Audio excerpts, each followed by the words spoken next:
يا أيها الذين آمنوا ادخلوا في السلم كافة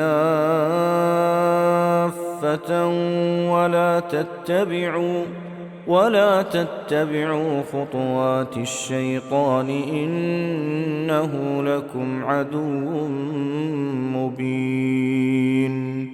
إن الحمد لله نحمده ونستعينه ونستغفره ونعوذ بالله من شرور أنفسنا ومن سيئات أعمالنا من يهده الله فلا مضل له ومن يضلل فلا هادي له وأشهد أن لا إله إلا الله وحده لا شريك له وأشهد أن محمدا عبده ورسوله. أعوذ بالله السميع العليم من الشيطان الرجيم. بسم الله الرحمن الرحيم. يا أيها الذين آمنوا اتقوا الله حق تقاته ولا تموتن إلا وأنتم مسلمون. يا أيها الناس اتقوا ربكم الذي خلقكم من نفس واحدة وخلق منها زوجها وبث منهما رجالا كثيرا ونساء واتقوا الله الذي تساءلون به والأرحام إن الله كان عليكم رقيبا. يا أيها الذين آمنوا اتقوا الله وقولوا قولا سديدا يصلح لكم أعمالكم ويغفر لكم ذنوبكم ومن يطع الله ورسوله فقد فاز فوزا عظيما. أما بعد فإن أصدق الحديث كتاب الله وخير الهدي هدي محمد صلى الله عليه وسلم وشر الأمور محدثاتها وكل محدثة بدعة وكل بدعة ضلالة وكل ضلالة في النار. وقال تعالى في كلامه المجيد يا أيها الذين آمنوا ادخلوا في السلم كافة ولا تتبعوا خطوات الشيطان إنه لكم عدو مبين. رب اشرح لي صدري ويسر لي أمري واحلل عقدة من لساني يفقهوا قولي. میرے بھائیوں، اللہ سبحانہ و تعالیٰ کا بہت بڑا احسان ہے ہم سب پر کہ اللہ نے ہمیں دنیا میں سب سے بڑی نعمت عطا فرمائی اور وہ ہے ہمارا ایمان. ہم آج کے خطبے میں انشاءاللہ جس موضوع پر قرآن و سنت کی روشنی میں کچھ باتیں دیکھیں گے وہ ہے مال اور تجارت. اور اللہ کے رسول صلی اللہ علیہ وسلم نے پیشن گوئی کی، بتایا، جامع ترمذی میں حدیث ہے، ان لکل امۃ فتنۃ، ہر امت کا ایک فتنہ ہوتا ہے، وان فتنۃ امتی المال، اور میری امت کا فتنہ مال ہے. یعنی جو مال ہے نا، اس امت کا بڑا فتنہ ہے، بڑا امتحان ہے، بڑی آزمائش، بڑا ایگزام ہے، بڑے آزمائش کی چیز کیا ہے؟ مال، اس امت کے لیے. تو مال کے ساتھ کیا ریلیشن شپ ہونا چاہیے ہمارا، کیسے ایٹیٹیوڈ ہمارا ہونا چاہیے، کاروبار کے تعلق سے اسلام کی کیا رہنمائی ہے، جاب اور سروس کے تعلق سے کیا رہنمائی ہے، انشاءاللہ ہم آج کے خطبے میں یہ تمام چیزیں دیکھیں گے. مال کے ریلیشن شپ کے تعلق سے، کہ پیسے کے تعلق سے ہمارا ایٹیٹیوڈ کیا ہونا چاہیے، تو ہم دیکھتے ہیں دنیا میں بہت سارے مذہب ایسے ہیں جن کے اندر یہ سکھایا گیا ہے کہ اگر آپ کو دیندار بننا ہے، مذہبی انسان بننا ہے، تو مال کو تیاگنا پڑے گا، چھوڑنا پڑے گا. دنیا سے چھوڑ کر کے، مال کو چھوڑ کر کے جاؤں گے تو ہی اوپر والے کے قریب آ سکتے ہیں. لیکن اسلام نے ایک طرف وارن کیا، ہمیں ڈرایا کہ آگاہ رہنا، مال کے فتنے سے بچ کے رہنا، سنبھل کے رہنا، لیکن دوسری طرف صحیح مال کے فائدے کو بھی بتایا. تو اللہ کے رسول صلی اللہ علیہ وسلم کی دوسری طرف کی حدیثیں بھی ہم دیکھ لیتے ہیں. مسند احمد میں حدیث ہے، نبی صلی اللہ علیہ وسلم نے فرمایا نعم مال الصالح للمرء الصالح، کتنا ہی اچھا ہے اچھا مال ایک اچھے شخص کے لیے. یعنی کتنا ہی اچھا ہے اچھا مال، یعنی صحیح مال، حلال کمایا ہوا مال ایک اچھے شخص کے لیے. یعنی مال کو ایسے نہیں بتایا گیا کہ پوری بری چیز ہے، فتنہ ہے، سب سے بڑا فتنہ ہے، لیکن ایک صحیح حلال طریقے سے کمایا ہوا مال وہ کیا ہے؟ اللہ کے رسول صلی اللہ علیہ وسلم نے اس کے بارے میں بتایا کہ اس کا فائدہ بھی بہت سارا ہے.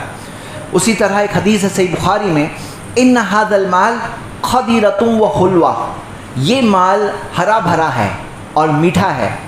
ونعم صاحب المسلم، اور کتنا ہی اچھا ہے وہ مسلمان شخص، لمن اخذہ بحقہ، جو صحیح طریقے سے حاصل کرے مال کو، صحیح طریقے سے حاصل کرے. وجعلہ فی سبیل اللہ والیتامى والمساکین، اسے اللہ کی راہ میں لگائے، یتیموں کی خدمت میں لگائے، مسکینوں کی خدمت میں لگائے. تو یعنی کہ مال صحیح طرح سے حاصل کرنا اچھا بتایا گیا. کتنا ہی اچھا ہے وہ شخص جو صحیح طریقے سے اسے حاصل کرے. جامع ترمذی میں ایک اور صحیح حدیث ہے، نبی صلی اللہ علیہ وسلم نے فرمایا کہ اللہ کہتا ہے کہ کہ انا انزلنا المال لاقام الصلاۃ و ایتاء الزکاۃ، کہ ہم نے مال اس لیے بھیجا ہے تاکہ نماز قائم کی جائے اور تاکہ زکوٰۃ دی جائے. نماز قائم کی جائے انہیں مسجدیں بنائی جائے، زکوٰۃ دی جائے انہیں لوگوں کی ضرورتیں، تنگ دستوں کی، مشکل حال میں جو لوگ ہیں ان کی مدد کی جائے. تو ہم دیکھتے ہیں اللہ تعالیٰ نے کہا ہے، یہ حدیث قدسی ہے کہ میں نے مال بھیجا ہی اس لیے ہے تاکہ نمازیں قائم کی جائے، تاکہ زکوٰۃ دی جائے. تو یعنی کہ ہم نے دونوں طرف کی باتیں دیکھیں. ایک طرف یہ بھی دیکھا کہ مال کتنا بڑا فتنہ ہے، کہ اس امت کا سب سے بڑا فتنہ مال ہے، اور دوسری طرف ہم نے یہ بھی بات دیکھی کہ صحیح مال جو صحیح طریقے سے حاصل کیا جائے اس کا فائدہ ہے. اس کے تعلق سے ہمیں ابھارا گیا ہے کہ صحیح طریقے سے حاصل کرو، حلال طریقے سے حاصل کرو. پیارے نبی محمد صلی اللہ علیہ وسلم نے فرمایا کہ ان روح القدس، کہ جو پاک روح ہے یعنی جبریل، نفث فی روعی، انہوں نے میری روح میں یہ بات ڈالی. کیا بات ڈالی؟ کہ کوئی شخص تب تک دنیا سے نہیں جا سکتا جب تک اپنے حصے کا رزق نہ کھا لے. مطلب جو رزق اللہ تعالیٰ نے آپ کے لیے لکھا ہے وہ کھائے بغیر جا ہی نہیں سکتے یہاں سے.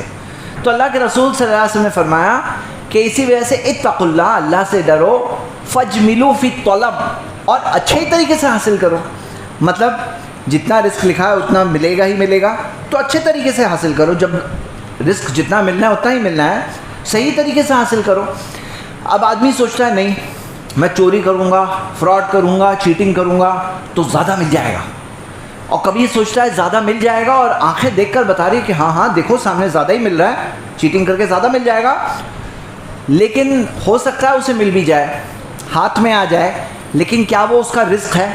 ہاتھ میں آیا، میڈیسن میں دواؤں میں خرچہ ہو گیا، بیمار پڑ گیا، کوئی کیس ہو گیا، کوئی اس کے ساتھ فراڈ کر لیا. مطلب سمجھنا کیا ہے، اصل رزق کیا ہے ایک انسان کا؟ رزق جتنا لکھا ہے اتنا ہی ملنے والا ہے. تو نبی صلی اللہ علیہ وسلم نے فرمایا فجملوا فی الطلب، اچھے ہی طریقے سے پھر حاصل کرو، جتنا ملنا ہے اتنا ہی ملنا ہے نا. تو غلط کرو گے تو بھی اتنا ہی ملے گا، صحیح کرو گے تو ہی اتنا ہی ملے گا. تو صحیح طریقے سے حاصل کرو پھر. مطلب یہ ہمیں ابھارا گیا ہے کہ اس کے امتحان میں پھسلنا نہیں. اللہ تعالیٰ نے فرمایا کہ اے ایمان والو، سورہ منافقون کی آیت ہے کہ تمہیں تمہارا مال اور تمہاری اولاد فتنے میں نہ ڈال دے. تو یہ مال جو فتنہ ہے، اس کی فتنے میں ہمیں بچ کے رہنا ہے، سمجھ کے رہنا ہے. تو پہلی بات آج کے خطبے کی آ چکی ہے، وہ یہ ہے کہ مال کو صحیح طریقے سے حاصل کرنا ہمیں سکھایا گیا. دوسری چیز، دوسرا پوائنٹ، اور وہ یہ ہے کہ میرے بھائیوں، دین اسلام نے کیا سکھایا ہمیں سکھایا فائدہ مند بنو، فائدہ مند بنو. اب یہ بات آپ کہوں گے کہ جو موضوع میں نے خطبے کا کیا بتایا ہے، مال، کاروبار، یہ ہے ہمارا آج کا موضوع خطبے کا. تو فائدہ مند بننا، یہ کیا بات، اس سے کیا کنیکشن ہے؟ اللہ کے رسول صلی اللہ علیہ وسلم نے فرمایا کہ احب الناس الی اللہ انفعہم للناس، سب سے پسندیدہ لوگ اللہ کے نزدیک وہ لوگ ہوتے ہیں جو سب سے زیادہ فائدہ مند ہوتے ہیں. جو لوگ سب سے زیادہ فائدہ مند ہوتے ہیں، اللہ تعالیٰ کو ایسے لوگ سب سے اچھے لگتے ہیں. انفعہم للناس، اس کا تعلق بزنس سے کیا ہے؟ بزنس میں تو ہم سے پیسے کا سوچتے ہیں، نہیں. ہمیں اسلام نے سکھایا تم جہاں رہو گے نا، تم یہ سوچو گے میں فائدہ مند کیسے ہو سکتا ہوں. تو بزنس کے اندر نیڈ فلفلمنٹ جس کو کہتے ہیں، یعنی کہ مثال کے طور پر کوئی کہے کہ بھائی گنجے کو جس نے کنگھی بیچ دیا تو بہت بڑا سیلز مین ہے. تو اسلام کے حساب سے نہیں، جو اس کی ضرورت کی چیز اس کو دو، لوگوں کی ضرورتیں پوری کرو، پیسہ خود بخود کماؤ گے. تم لوگوں کی ضرورتیں پوری کرو، تم اگر فائدہ مند ہو تو پیسہ تمہیں خود بخود ملے گا. یہاں سمجھنا کیا ہے، انفعہم للناس. اب جیسے کوئی کاروبار سوچے کہ میں کیسے فائدہ مند بن سکتا ہوں، میرا جو پروڈکٹ ہے، اب میں کپڑے بنا رہا ہوں، میرے کپڑے کیسے اور اچھی کوالٹی کے بن جائے، اور بہتر اچھے کیسے بن جائے، زیادہ فائدہ مند کیسے بن جائے، ویلیو فار منی میں کیسے دوں. مطلب جو پیسہ سامنے والا میرے پاس خرچ کر رہا ہے اس کے لیے اس کو ویلیو ملنی چاہیے. انفعہم للناس، یہی چلے گا مومن کے دل میں. تو یہ ایک بہت اہم چیز ہے جو دین اسلام نے ہمیں سکھائی، جو فلسفی ہے، مطلب جو ہمیں سوچ دی گئی ہے، وہ سوچ یہی دی گئی ہے کہ تمہیں سوچنا ہے فائدہ مند کیسے بنو. کوئی ایمپلائی ہے، کوئی شخص ہے کہیں پہ جاب کر رہا ہے، کام کر رہا ہے، اب وہ سوچا میں فائدہ مند کیسے بنوں، میں کیسے زیادہ فائدہ پہنچاؤں. مجھے بتاؤ کہ آج کی تاریخ میں جہاں پہ کام چوری عام ہے، چیٹ ہونا، چیٹنگ، فراڈ عام بات ہے، اس کے اندر ایک سنسیئر انسان، ایک خالص مخلص انسان جو یہ سوچتا ہے کہ مجھے اللہ دیکھ رہا ہے، بھلے ہی باس نہیں دیکھ رہا ہے، بھلے ہی سی سی ٹی وی نہیں لگا ہو، یا لگائے تو بھی کوئی دیکھے گا نہیں سی سی ٹی وی کو، لیکن مجھے اللہ تو دیکھ رہا ہے، میرے فرشتے تو میرے اعمال لکھ رہے ہیں. انفعہم للناس، میں فائدہ مند کیسے بنوں؟ جو میں کوشش کر رہا ہوں امانت داری، جو سیلری لے رہا ہوں اس کی امانت داری میں کیسے کروں؟ تو ہم دیکھتے ہیں اللہ کے رسول صلی اللہ علیہ وسلم نے غلام کے بارے میں کہا، وہ غلام جو اللہ کا بھی اچھا بندہ ہو اور اپنے مالک کا بھی اچھا غلام ہو، اسے دگنا انعام ملے گا، ثواب میں دگنا ثواب ملے گا. تو آدمی سوچے کہ کیسے میں فائدہ پہنچاؤں، جو میں سیلری لے رہا ہوں اس کے اندر امانت داری کیسے کروں، کیسے میں بینیفیشیل بنوں. دیکھو بھائی، ایک ہوتا ہے کام کرنا، ایک ہوتا ہے کام میں مقصد. مقصد کیا ہوتا ہے؟ فائدہ پہنچانا. تو اب کوئی ایک شخص جو کام کرے، اب اپنے باس کے ساتھ خیر خائی کرے، جس کے لیے کام کر رہا ہے اس کے ساتھ خیر خائی کرے کہ یہاں پر اس کا چل رہا ہے، مثال کے طور پہ کسٹمر بہت آ رہے ہیں، یہ پروڈکٹ مانگ رہے ہیں اور ہمارے پاس اسٹاک نہیں ہے. اب آدمی کام کر رہا ہے، بولے میرا کام تھوڑی ہے، میں آرڈرنگ ڈپارٹمنٹ کا تھوڑی ہوں، میں تو سیلز ڈپارٹمنٹ میں ہوں، بھائی میرا کوئی کام نہیں ہے. لیکن جو آدمی یہ سوچتا ہے انفعہم للناس والی جو حدیث جو سوچا، بولے فائدہ کس چیز میں ہے، تو وہ باس کو بتاتا ہے کہ باس یہ چیز ریکوائرمنٹ ہے ہمارے کاروبار میں، یہ چیز کا ڈیمانڈ آ رہا ہے، یہ چیز ہمارے پاس ہے نہیں، ہم نے یہ سٹاک رکھا ہے، یہ سٹاک کی جگہ ہمیں یہ سٹاک رکھنا چاہیے. مطلب بات سمجھو میرے بھائیوں، خیر خائی کسے کہتے ہیں؟ الدین النصیحہ، صحیح مسلم کی حدیث ہے. دین خیر خائی کا نام ہے. دین جو نام ہی ہے خیر خائی کا، یعنی دین اسلام نے سکھایا ہی خیر خائی ہے. تو خیر خائی کرے گا انسان تو کتنا ہی قیمتی امپلائی بنے گا کہ کوئی شخص جو اللہ کا اچھا بندہ ہے، اللہ کا اچھا بندہ ہے، اللہ مجھے دیکھ رہا ہے، اس وجہ سے میں اچھا رہوں گا، کیونکہ اللہ مجھے انعام دے گا، اپنی امانت داری کا انعام دے گا، جو سیلری دے رہا ہوں اس سے بہت زیادہ میں دوں گا ریٹرن میں. تو فائدہ مند جو ہوتا ہے، ایسے چیز کو، حصے کو کبھی نکالا نہیں جاتا ہے. بات سمجھی آتی ہے؟ ایسوں کی قدر حقیقت میں ہوتی ہے، بھلے ہی وقتی طور پہ مشکلیں آئے، لیکن حقیقت میں ایسے لوگوں کی بہت قدر اس دنیا میں بھی ہے. آخرت کے اعتبار سے تو قدر ہے ہی، آخرت میں تو انعام ملے گا ہی، لیکن دنیا میں بھی ایسے لوگوں کی بہت قدر ہے. اگلے پوائنٹ کی طرف چلتے ہیں، اور وہ یہ ہے جس کو ہم کہتے ہیں آج کی زبان میں ایکسلنس. یعنی کیا؟ ایک ہوتا ہے میڈیم، میڈیوکر، اور ایک ہوتا ہے بالکل اعلیٰ معیار، ایکسلنٹ لیول. تو دین اسلام میں ہمیں یہ سکھایا گیا المحسن یحب الاحسان. صحیح بخاری کی حدیث ہے کہ اللہ کے ناموں میں سے ایک نام ہے المحسن، اچھا کرنے والا. احسان کو پسند کرتا ہے. احسان یعنی بہترین طریقے سے کرو، یہ پسند کرتا ہے. تو جیسے آپ نے مشہور حدیث سنی ہوگی، ان اللہ جمیل ویحب الجمال، اللہ خوبصورت ہے، خوبصورتی کو پسند کرتا ہے. اس کی شرح میں علماء نے یہ بھی بتایا ہے کہ خوبصورتی میں کئی قسم کی خوبصورتی ہوتی ہے. نماز پڑھ رہے ہو تو خوبصورتی سے نماز پڑھو، صدقہ کر رہے ہو تو صدقہ دے رہے ہو تو خوبصورتی سے صدقہ دو. جو بہترین صدقہ کون سا ہے؟ سیدھے ہاتھ سے کیا دے رہے ہو، الٹے ہاتھ کو بھی نہیں معلوم پڑ رہا ہے. کیا کر رہے ہو خوبصورتی سے کرو. اسی طرح مینیجر ہو خوبصورتی سے مینیج کرو، امپلائی ہو خوبصورتی سے کرو، باس ہو تو خوبصورتی سے مینیج کرو اپنی کمپنی کو، اپنے کام کو، کاروبار کو. اسلام نے ہمیں سکھایا کہ تمہیں کوشش کیا کرنا ہے؟ بیسٹ بننے کی کوشش کرنا ہے، اللہ کی مدد سے بہترین بننے کی کوشش کرنا ہے. یعنی جو کام کر رہے ہو، جو کیٹیگری میں تم اپنا ہاتھ رکھو، جہاں پہ اپنا قدم بڑھاؤ، وہاں پہ تم یہ سوچو کہ میں اس میں سب سے بیسٹ بنوں گا، جو کروں گا میں بیسٹ بنوں گا. یہی ہمیں سکھایا گیا ہے. نماز پڑھتے ہیں، کون سی صف بہترین صف ہے؟ پہلی صف. ہاں، یہ نہیں کہا گیا آخری صف کے نمازی بن جاؤ، پہلے صف کی نمازی بنو. یعنی ہمیں سوچ ہی یہ بتائی گئی ہے کہ جو کرنا ہے اس میں تمہیں سب سے آگے رہنا ہے. اور جنت کے اندر ہمیں کیا دعا کرنے سکھایا گیا کہ جنت کی دعا کرو تو کون سی دعا کرو کہ وَإِذَا سَأَلْتُمُ اللَّهَ فَاسْأَلُوا الْفِرْدَوْسَ، کہ جنت کی دعا کرو تو جنت الفردوس کی دعا کرو. یعنی ایسا کوئی نہیں کہ اللہ درمیان میں میڈیم کوئی جگہ دے دے مجھے، میڈیم یا نیچے کی جگہ دے دے لیکن پہنچ جاؤں جنت میں. نہیں، جنت کی دعا کرو تو جنت الفردوس کی دعا کرو کہ سب سے اونچی جنت، سب سے اعلیٰ جنت کی دعا کرو. تو میرے بھائیوں، ہمیں دین اسلام نے سوچ کیا سکھایا کہ سب جو کرو بہترین طور پہ کرو. یہ ساری چیزوں میں آپ دیکھو گے، نماز پڑھو تو بہترین طور پر پڑھو، جیسے کہ الوداعی نماز پڑھ رہے ہو. صدقہ دو تو بہترین صدقہ دو. اپنے صدقے کے بعد میں کسی کو تکلیف مت پہنچاؤ، لوگوں کو یاد مت، احسان مت جتلاؤ. یہ سارے آداب سکھائے گئے ہمیں. یعنی جو کام کرو اس کے اندر کوشش یہ ہونی چاہیے کہ میں کیسے اس میں بیسٹ بن جاؤں. اسی طرح کوئی انسان جب جاب کرتا ہے وہاں پہ کوشش کرتا ہے میں کیسے بہترین بنوں گا. بہترین بننے کا یہ مطلب نہیں نماز نہیں پڑھنے نہ جائے. نماز کا ٹائم آ گیا، اب تو اللہ کا حق ہے ہم پر، جس نے ہمیں سب سے زیادہ سیلری دی. بھائی باس کیا سیلری دے گا؟ سب سے زیادہ سیلری ہمیں کہاں سے مل رہی ہے؟ رب العالمین سے. ایک ایک سانس سیلری ہے ہماری، ایک ایک دل کی دھڑکن سیلری ہے. اللہ کے ان گنت احسان ہے ہم پر. تو نماز کا وقت آ گیا تو سوال ہی نہیں ہوتا کہ میں نماز چھوڑوں.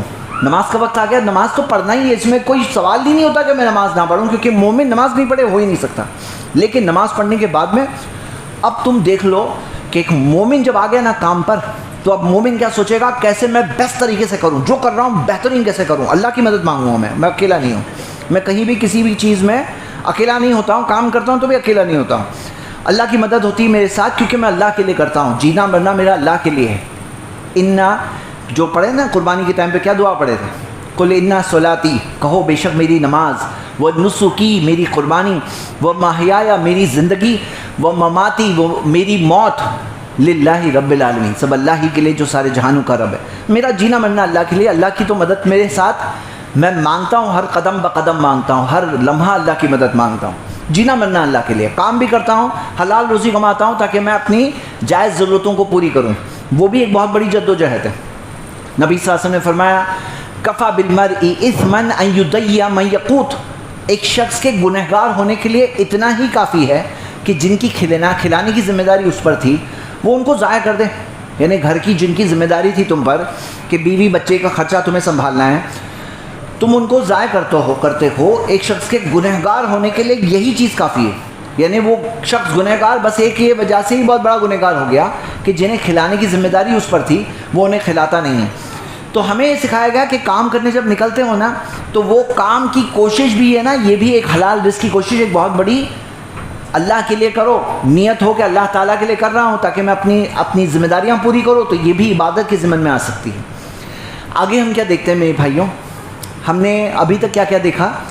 مال فتنہ ہے اور صحیح مال کے تعلق سے ابھارا گیا ہے، اسے برا نہیں بتایا گیا ہے جیسے کہ دوسرے بعض مذہبوں میں بتایا گیا ہے. اسلام میں اعتدال کی چیز ہے. مال کے غلام بھی مت بن جاؤ. جیسے کچھ لوگ ہیں نا مال کے غلام، ان کا رب اللہ نہیں ہوتا ہے، ان کا رب پیسہ ہوتا ہے، وہ پیسے کے غلام ہوتے ہیں. تو نبی صلی اللہ علیہ وسلم نے فرمایا تعیسا عبد الدینار و عبد الدرہم، ہلاکت ہے دینار کے غلام کی اور درہم کے غلام کی.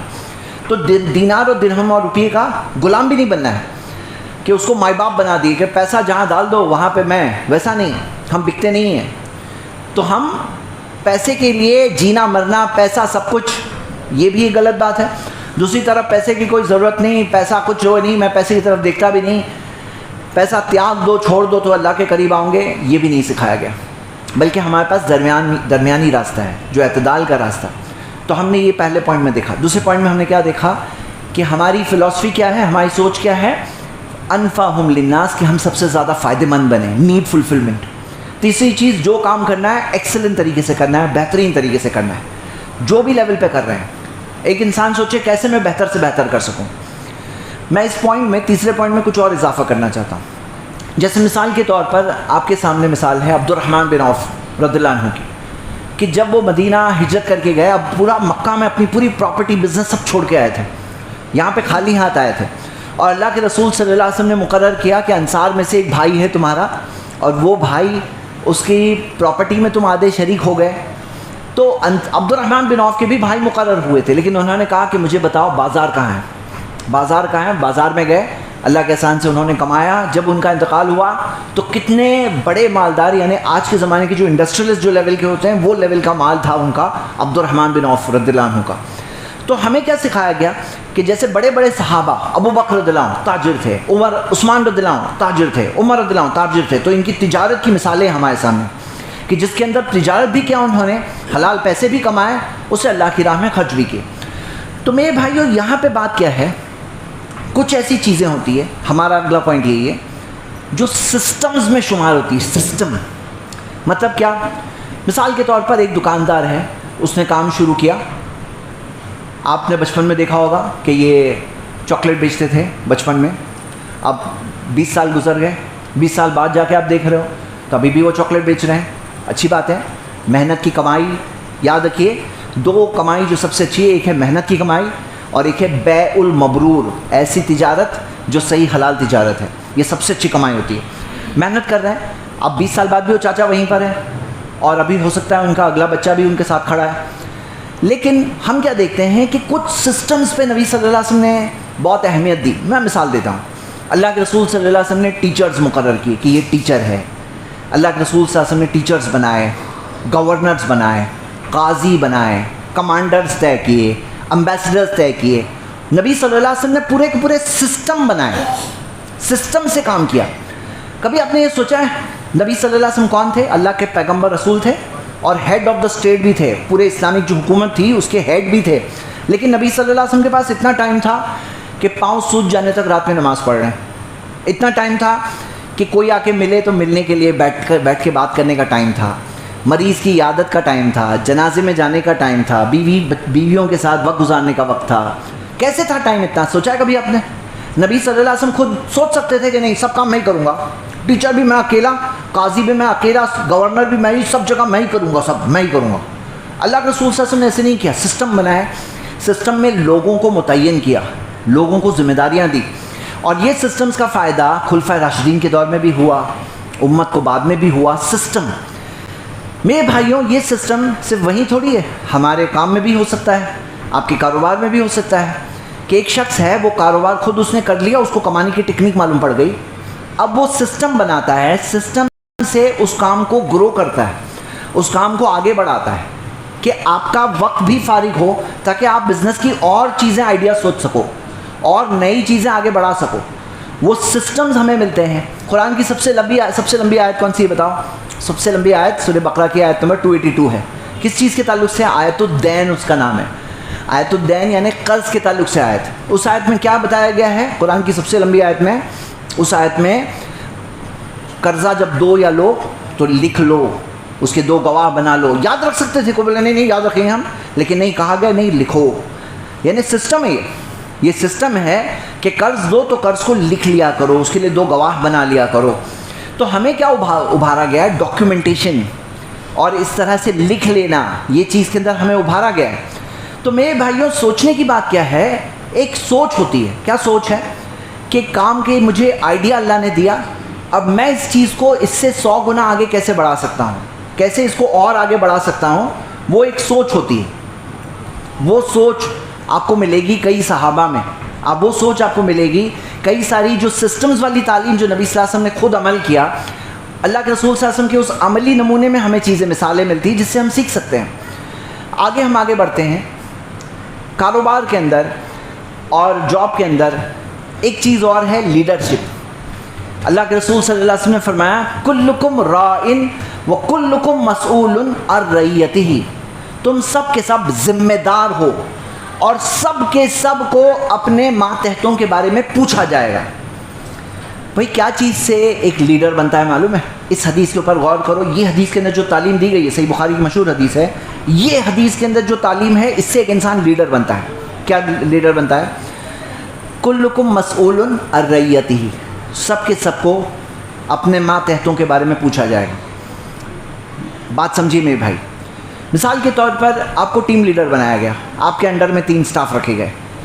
اب تمہارے جو 3 سٹاف ہے, کوئی کیا بولے بھائی وہ کیا کر رہے ہیں, میں کیا دیکھوں, مجھے کیا کرنا لینا دینا, میں تو میرا کروں. یہ لیڈر اچھا لیڈر نہیں ہے. اچھا لیڈر کون ہے؟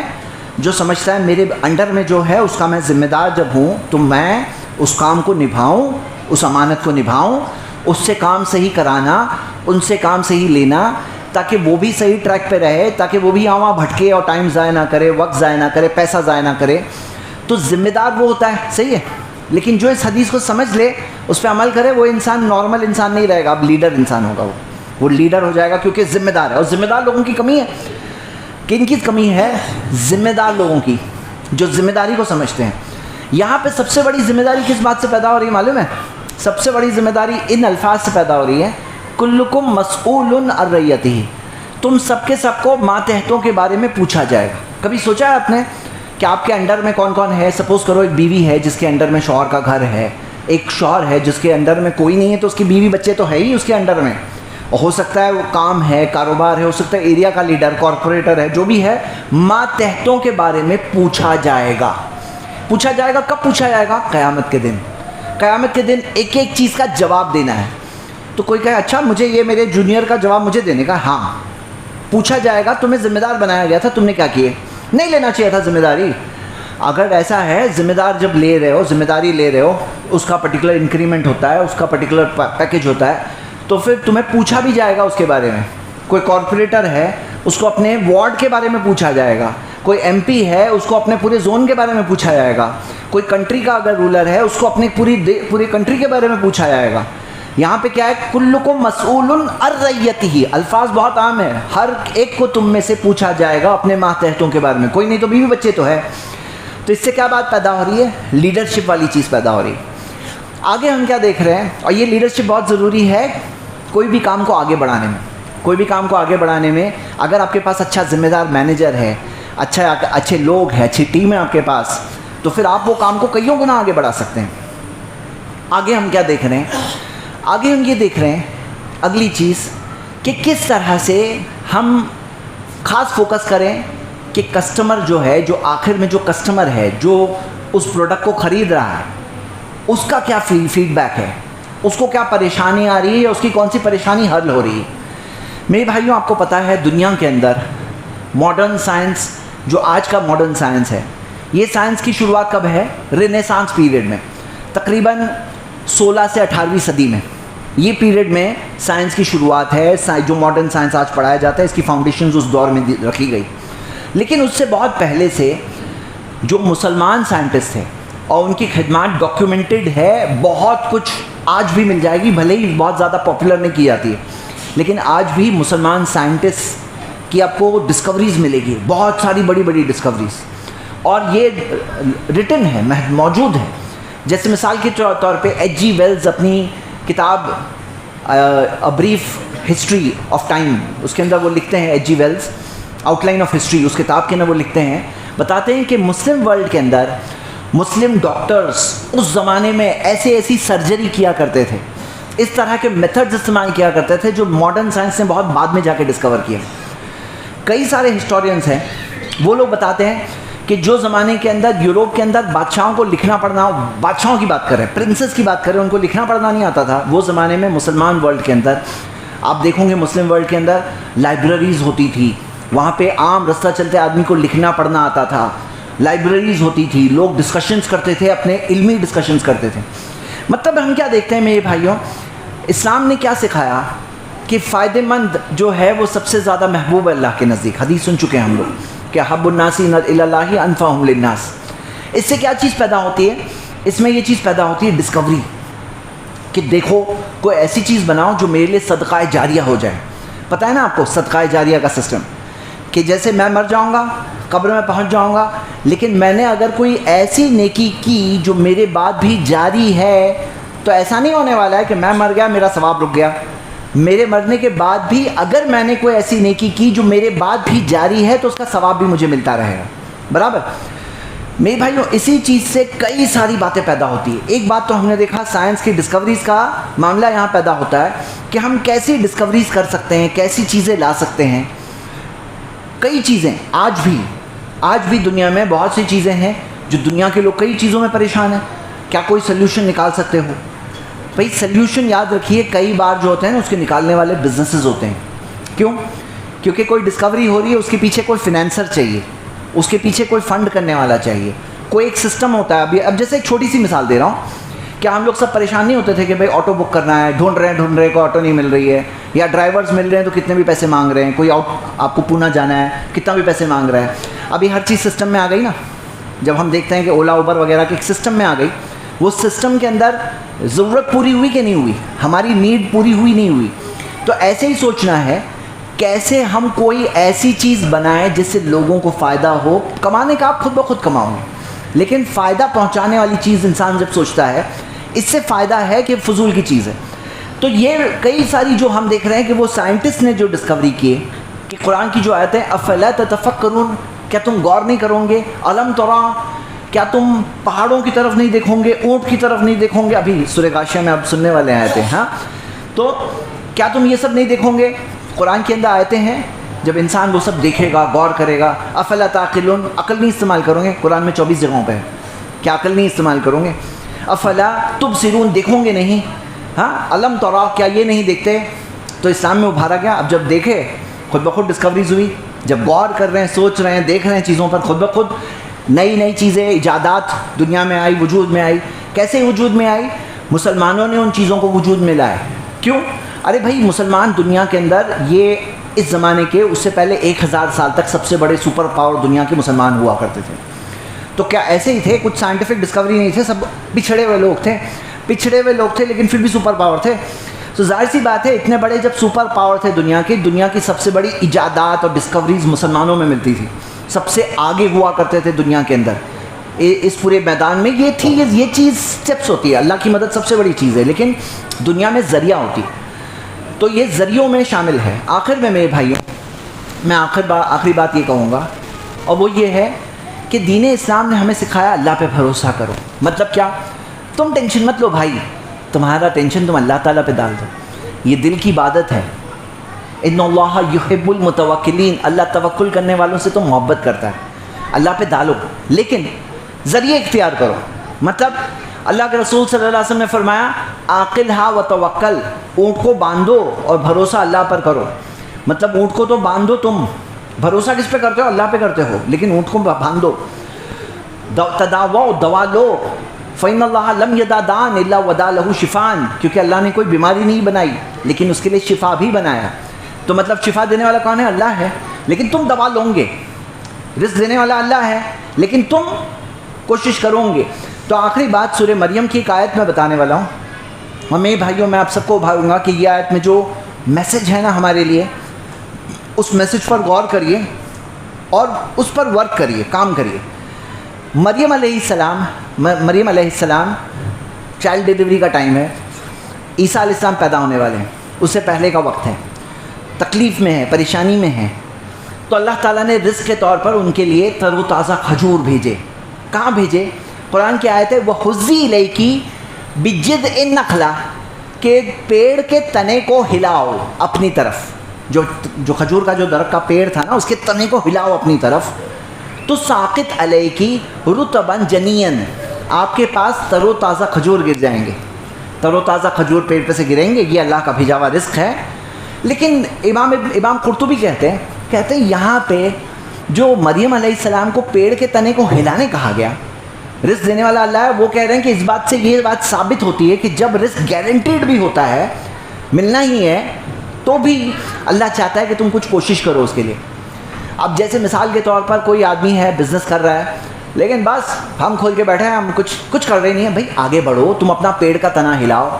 کوئی ہے جو جاب مارکیٹ میں کوشش کر رہا ہے مجھے اچھا جاب مل جائے. ہاں بھائی جاب کی کوشش کر رہے ہو سکتا ہے اللہ نے تمہارا رزق رکھا ہے، تم اپنی کوشش نہیں کر رہے ہو جتنی کرنی چاہیے. جتنا پیڑ کے تنے کو ہلانا چاہیے اتنا تم ہلا نہیں رہے ہو. جس طرح سے اونٹ کو کس کے باندھنا چاہیے تم باندھ نہیں رہے ہو. ہاں تو یہاں پہ تم کوشش کرو. ہاں کوشش کرو. مطلب کیا ہے؟ اللہ رزق دینے والا ہے. ہو سکتا ہے آپ کا رزق آ گیا ہے، پیڑ پہ ہے، لیکن آپ اپنے اندر سے وہ طاقت لگا کے کوشش نہیں کر رہے ہو. یہ بہت اہم پیغام ہے. تو ہم یہ پیغام سے کیا سیکھتے ہیں کہ کیسے فائدہ مند بنے. یہ پورے خطبے کے اندر ہم نے کاروبار اور بزنس کو اگلے لیول پر کیسے لے جائیں، اس کے تعلق سے چند باتیں آئی یہاں پر. اور قرآن و حدیث میں خزانے ہیں میرے بھائیوں، خزانے. اگر آپ غور کرو گے نا تو جینے کا طریقہ، آخرت کا طریقہ بھی کامیابی کا دیا گیا ہے، اور دنیا میں کامیابی کا بھی طریقہ ہمیں دین اسلام نے سکھایا ہے کہ دنیا میں بھی کامیاب ترین کیسے آپ بن سکتے ہیں. وہ اصول، وہ ضابطے، وہ پرنسپلز، وہ کیا ہے، وہ ہمیں سکھائے گئے ہیں. اللہ سے دعا اللہ ہم سب کو دنیا کی اصل آزمائش میں کامیاب ہو کر آخرت کی کامیابی پانے والا بنا دے، اپنے گناہوں سے توبہ کرنے والے بنا دے. اللہ ہمارے بھائی جہاں کہیں پریشانیوں مشکلوں میں ہیں ان کی مدد کر دے. اللہ ان کی پریشانیوں کو دور کر دے، ان کی حفاظت کر دے، ان کی مدد کر دے. اللہ مدد کرنے والا تو صرف تو ہی ہے. آسمان و زمین میں صرف تیرا ہی چلتا ہے. ہم تجھی سے مدد مانگتے ہیں کہ تو مدد کر دے، حفاظت کر دے. اللہ ہمیں جو پریشان حال ہے ان کی پریشانیوں کو دور کر دے. جو صحت کے تعلق سے پریشان ہیں ان کی تکلیف کو دور کر دے. اقول قولی ھذا واستغفر اللہ لی ولکم ولسائر المسلمین من کل ذنب واستغفروہ انہ ھو الغفور الرحیم.